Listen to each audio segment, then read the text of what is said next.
কে অধীর চৌধুরী? কে অধীর চৌধুরী? আমি চিনি না।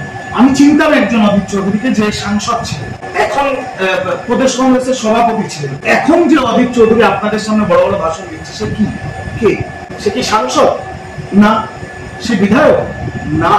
সে কাউন্সিলর? না। সে জনপ্রতিনিধি? না। সে প্রদেশ কংগ্রেসের সভাপতি? না। এবার আপনি যদি আমাকে একটা ব্যক্তি যার কোনো দলের জায়গা নেই, যার কোনো জনপ্রতিনিধি নয়, তারও যদি আমার জবাব দিতে হয়, তাহলে রাস্তায় যে বেচারা রিক্সা চালাচ্ছে, যে ফুচকা বিক্রি করছে, তাদের মতামতের জবাব দিতে হয় এখন আপনাদের চ্যানেলে, তাহলে তো খুব মুশকিল হয়ে যায়।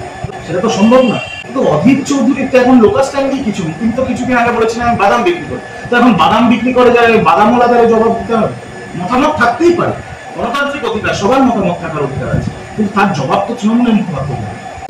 বাংলা হান্টের আরো খবর দেখতে নজর রাখুন। বাংলা খবর মানেই বাংলা হান্ট।